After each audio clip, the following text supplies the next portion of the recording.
All right. Welcome to the U.S. History Podcast. Today I'm here with Elliot Deslums. Hi. Charlie Robbins. Luke Lipscomb. Yo.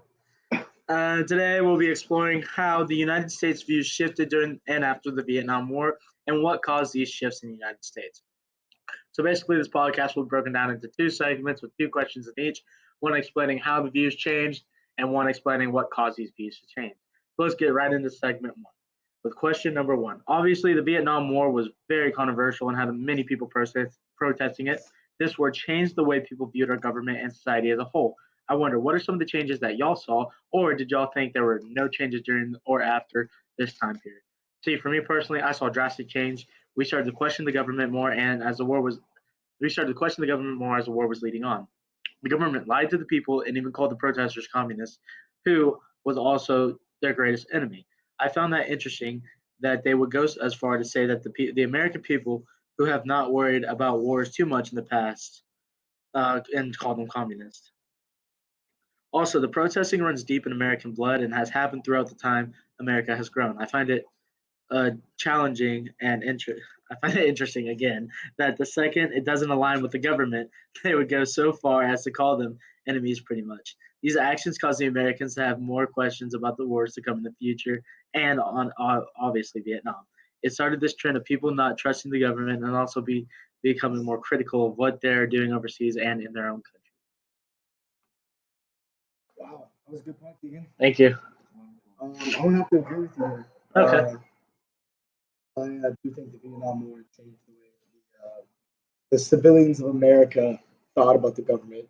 Yeah. You know, maybe they were like, "Hey, government has too much power, drafting our kids, sending them to war across the country, no, across the world, over the ocean to fight something that isn't our war." Exactly. Just to stop. I mean, yes, stopping the spread of communism was important, but a draft maybe shows that the American people don't care because they weren't going to enlist. Yeah, exactly.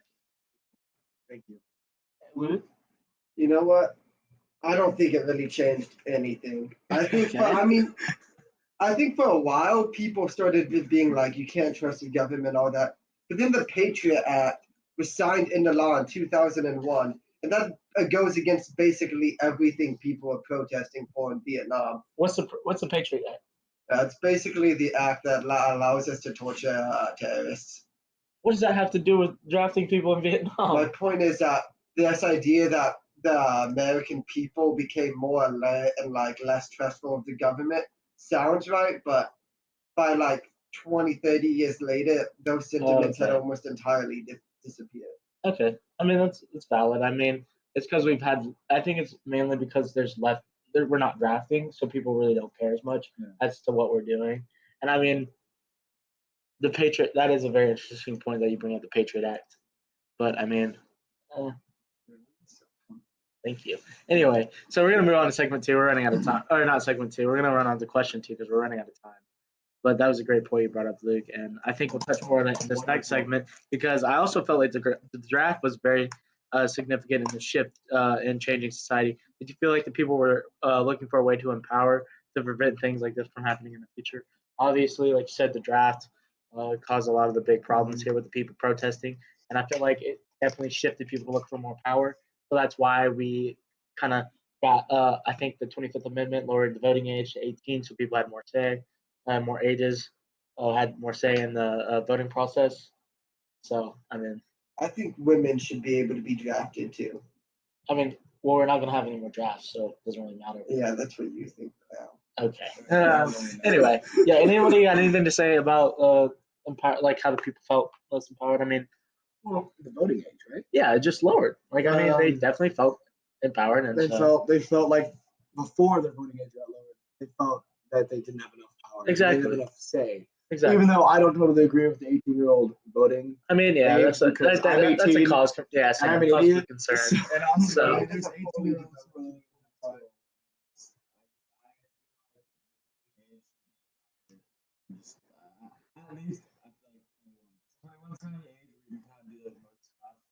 Yeah, and I think there's more things in place to prevent drafts like this happening in the future, so that it would be fine if it's 21 again because it's not like all 20.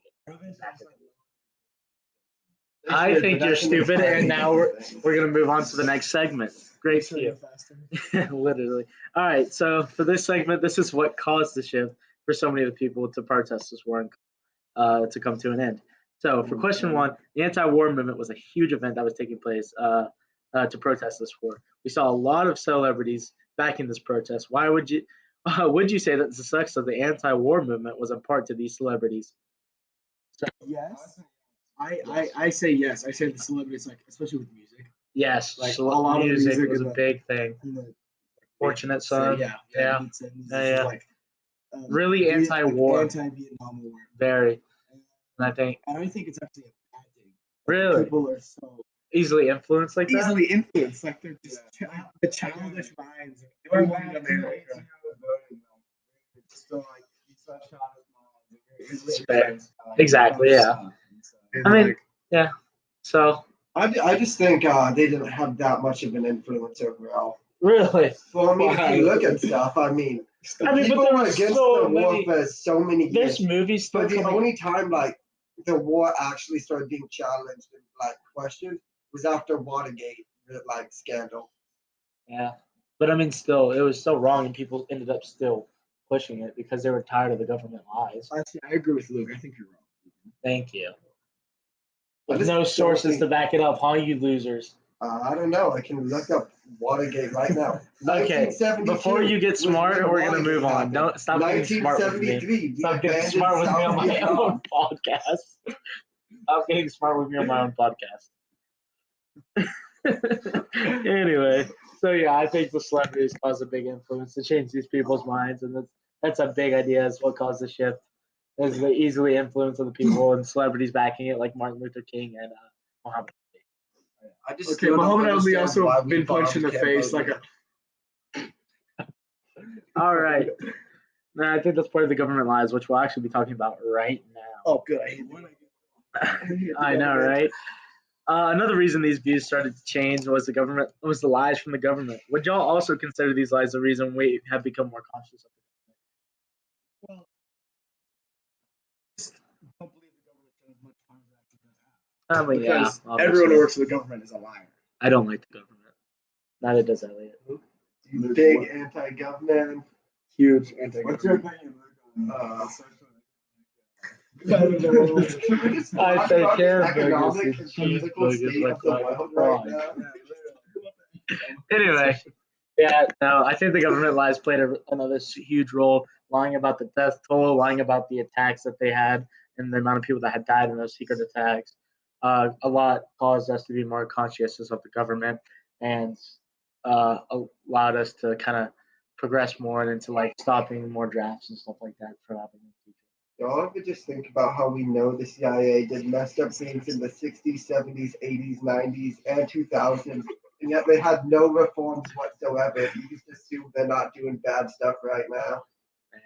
Because I don't ever think about that. Let's talk about the Vietnam War, please. Let's just talk about the economic and political state of the world 50 years ago.